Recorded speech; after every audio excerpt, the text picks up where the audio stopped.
Hi, Tam here with Steven Pesavento, President and Trusted Advisor for VonFinch Capital, powered by the Investor Mindset, a company that connects private capital to vetted passive real estate investments. Steven is also the podcast host at the Investor Mindset. How are you doing today, Steven? I'm doing great, and I'm excited to be here. I'm excited to serve. Hey, pleasure to have you. Could we kick things off with a little bit about your story and background? Yeah, so growing up as a kid, I wanted to be one of two things. I either wanted to be a chef like Emeril Lagasse, or I wanted to renovate properties like Bob Vila. And I started out my career in management consulting. Went the traditional path, went to university, graduated from a school up in Minnesota called St. John's, well known in the Midwest. And I went that traditional path, but I realized very quickly that there was a lack of passion within my colleagues, that there was something that was missing.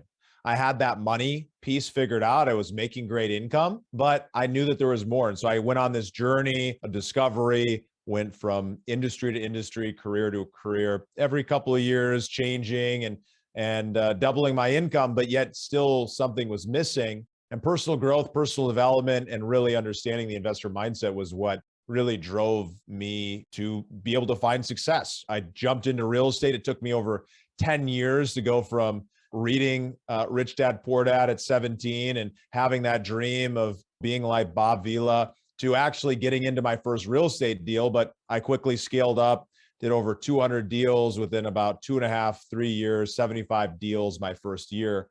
And I guess all that HGTV finally paid off. What are some of your top principles that attributed to your success?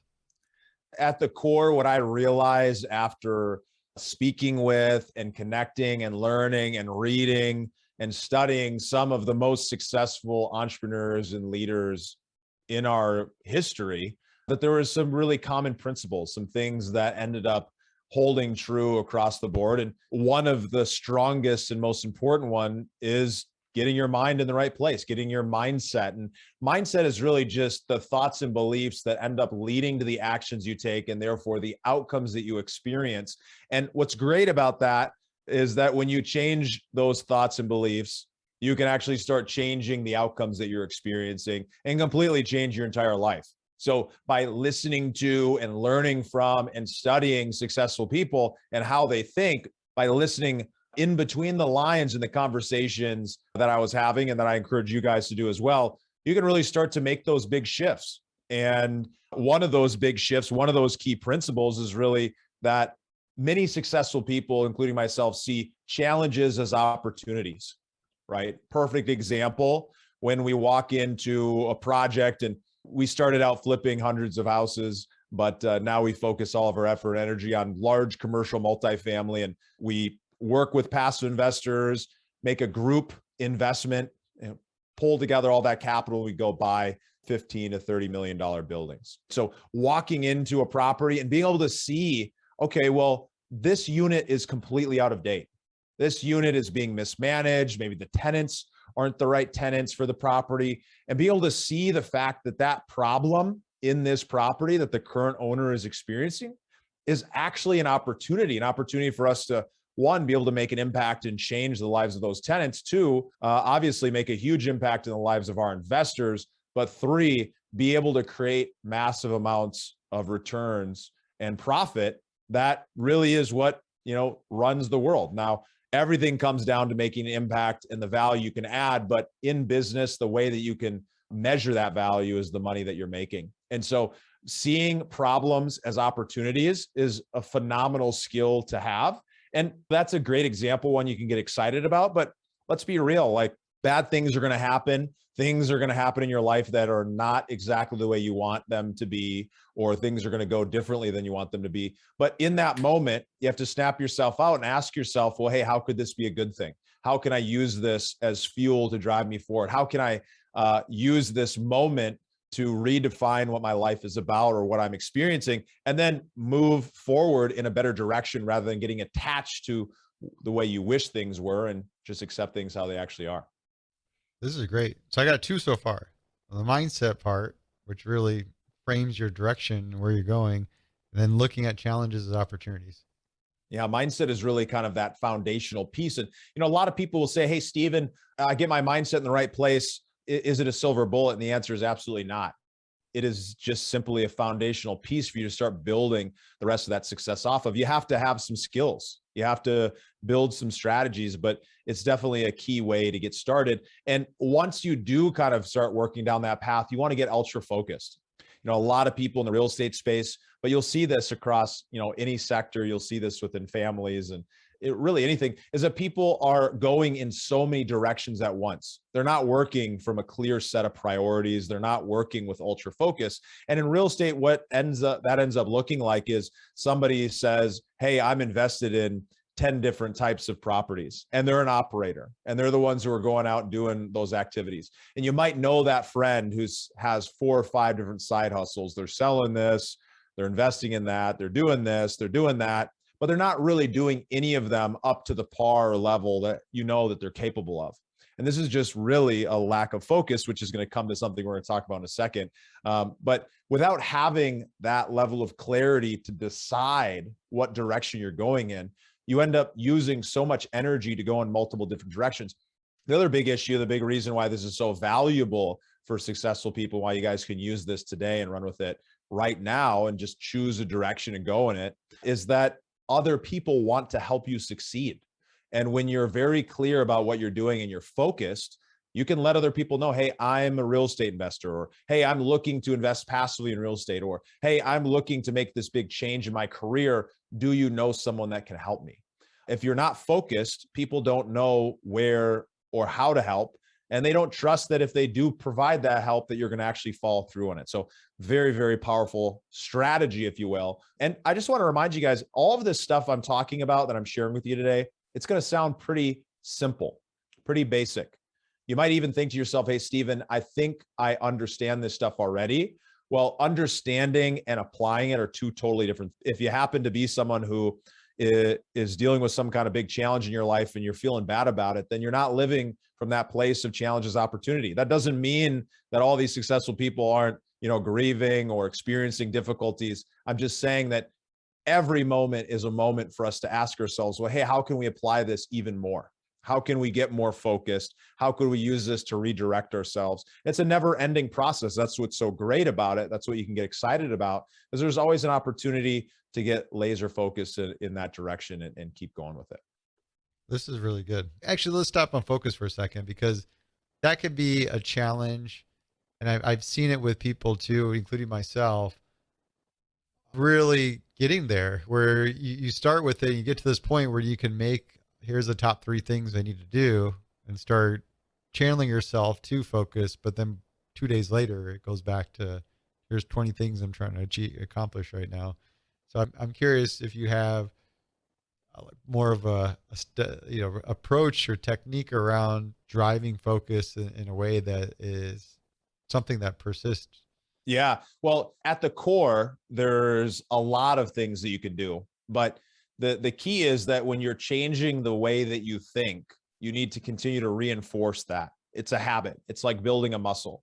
You wouldn't go into the gym and lift weight one time and expect yourself to have, big muscles. It just doesn't work like that. So you've been working this muscle with a different set of thoughts and beliefs for a very long time. And now it's time to start toning those thoughts. And so how can you do that? Well, as simple as taking out a sticky note and putting it up in front of your computer. And when you see it, actually focus on it. Think to yourself, ultra focused, how can I be more focused? What would it feel like to be more focused? What would cause my life to be different if I was focused? Ask some questions that are supportive, powerful, and push you forward. Just as one simple example, you could set an alarm on your phone. You can work with a great coach who's going to help you reinforce that. Whatever that might be, you want to continuously do that action over and over. The more times that you do it with the more spaced repetition, the stronger that it actually is and actually will be. Okay, so building the habit is a key component of it. And earlier you mentioned the idea that you can understand something, but at the end of the day, it's about applying it. This is where I'm curious, because I feel a lot of people get stuck on this, especially when they read a lot of content like the stuff you have, I have, and they say, okay, these are great ideas, but then they're not applying it. And I'm wondering, and this is my view, is essentially create an artificial deadline or something of that sort to have a driver. You need to build this pattern of pushing yourself to do these things and start making those steps so you are going into a proactive state instead of settling for a reactive state of not doing anything. But Yeah, I'd love to absolutely. hear what Well, your view on this.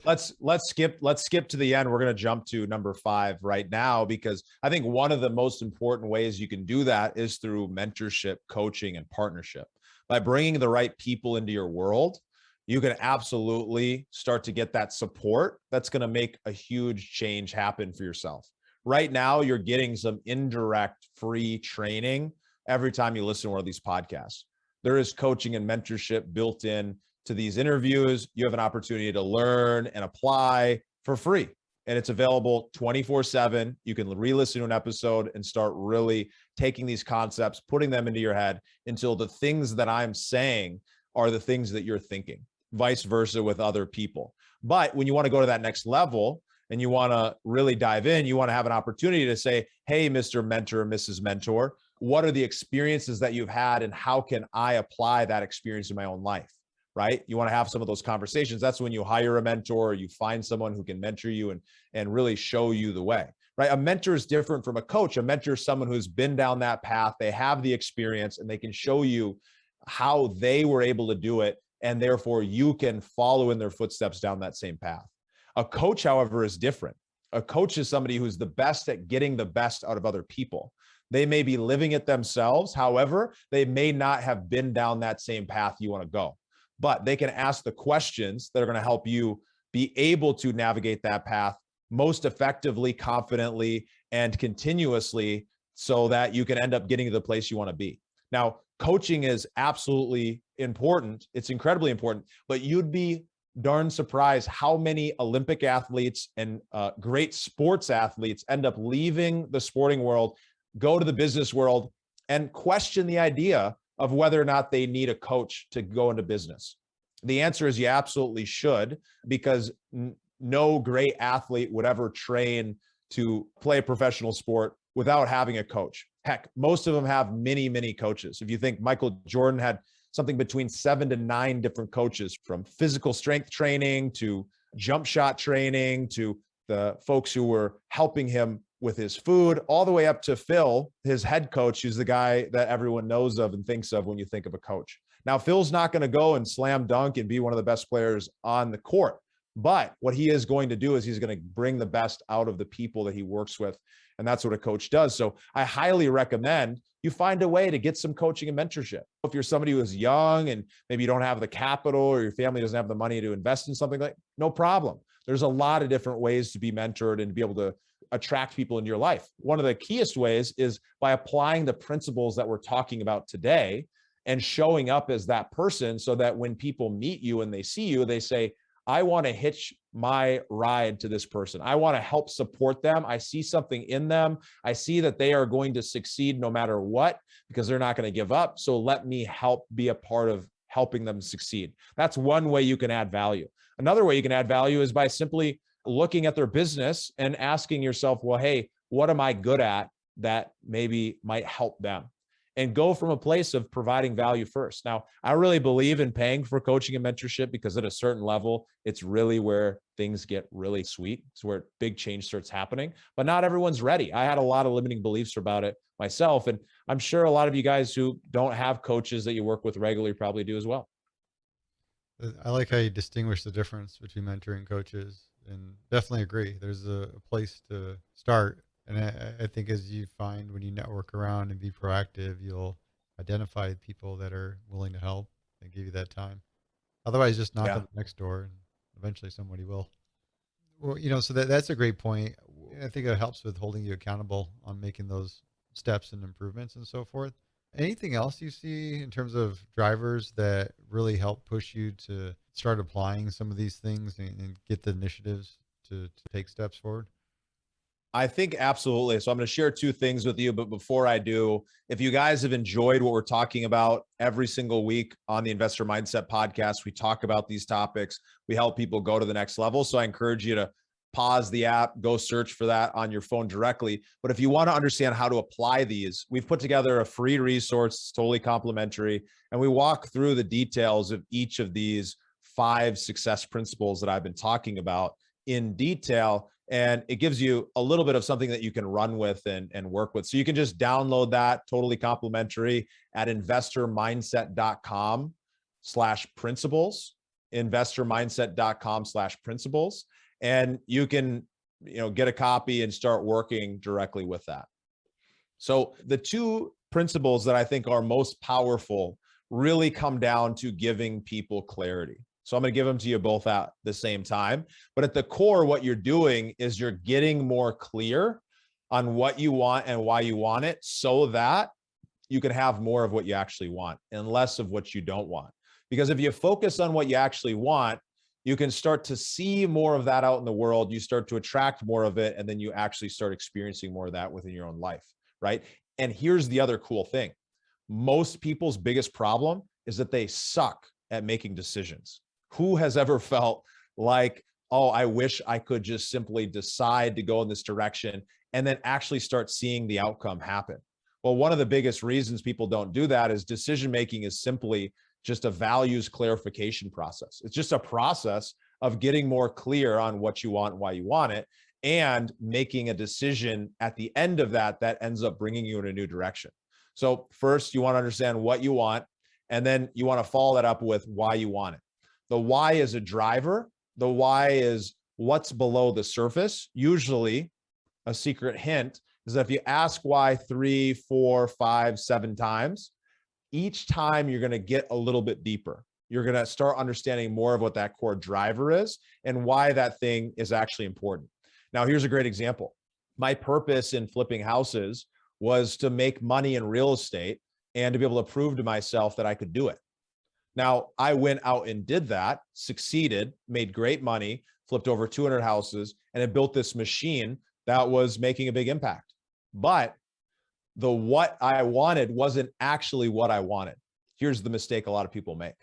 They think, what's the next thing that I want right now? Not what's the thing that I actually am building something towards in the long run. And when you can get super clear on what that is, and you can come from that perspective, it's much easier to build something once instead of needing to tear it down and rebuild it. So what I learned, and what you'll learn as you go through this process of clarification over and over again, is that my business that I built today is now built around serving my ideal client, serving other successful people who make great money and want to create freedom through real estate and just don't have the time. And I am an expert in that space, and they're an expert in their space. And we come together and we go and invest in property, and it's much more fulfilling. It's much more profitable. It's much easier for me to run that business, and it's a lot more fun, right? And so I went through this process after already making decisions. I made a new decision based on new information, and I changed the direction that I was going. So I recommend that you guys sit down and ask yourself, what do you really want, and create that list of goals. And then really start supporting that with some reasons why. And through that process, you're going to get clear that maybe the thing you thought you wanted isn't actually what you want, and you want something that's slightly different. So go through that process. And then at the end of it, you're going to actually put together a plan. And your mentor, your coach, great example of how you can actually solve that how question. The old who, not how adage. Who can help you succeed? Who can help give you the direction that you need? And then you run with it. You start taking action, you learn new information, you make new decisions, and you just keep repeating. This is great way. Well said. I like the idea of focusing to clarify what you're trying to achieve. That really makes a lot of sense. You can feel the passion. It's just years of focusing on my own growth, and then wanting and having a desire to share these lessons with other people because they've made such an impact for me. So a lot of people might listen and hear and think, hey, this guy is really smooth at talking. He knows what he's talking about. Sounds like he's really good. Well, I grew up, without a lot of money, and I grew up with a drive to go and make money. And I quickly realized that money wasn't actually the thing that would solve my problem. My problems were internal. The problems were inside. And if I actually start to go after solving those problems, I can actually see some even bigger results, and the money will follow. So going after the money, nothing wrong with that. If you're like me and you grew up without a lot, and that was a big driver for you, that lack, great, use it. And then at a certain point, you're going to get to the realization that you got to do some internal work. And so I've done that work, and I like sharing this stuff with other people because I know what's possible. I know it's possible when you start focusing on personal growth and you start using that as a tool alongside all the other strategies to actually send you in a really great direction. That's a really great view. It starts with creating your own value, but then it shifts focus and creating value with others. That's really good. What's the best mistake you've ever made, Steven? It's hard to think of one mistake, but I think stumbling into this world came from a place of not being very happy, partying a ton, really just living life at the end of a distraction. And I think a lot of people end up living like that. And for me, it was a great way to connect. It was the way that I learned to connect with other people and the way that I learned to go out there and do the things I do. But thank goodness that that was the direction and experience that I had, because it ended up leading to enough pain to feel like, hey, let's go find another solution, another direction. And this one's been a lot more fruitful. Great story. Hey, Steven, thank you very much for your time today. I enjoyed this conversation. Super pleasure. It was great talking with you guys, and I appreciate you guys listening. I want to leave you with this. We've talked about a lot of things. We went through some different strategies that can make a big difference in your life. I encourage you, if you found value in this, go and subscribe to Investor Mindset Podcast, because I think you'll learn some other great things. But more importantly than that, more importantly than continuously learning this stuff, is ask yourself, what did I learn today, right now, that could make a difference in my life? And how am I going to commit to applying it today? What's the one action that you can take? How can you say yes to something immediately and then go do it? And if it ends up being valuable, shoot me a message on any social media. Me or someone from my team will pass it along and let us know how it worked out. Let us know what that result was. We'd love to, share that success. Cheers. We'll be following along. Hey, thanks so much for your time today, Steven. Thank you.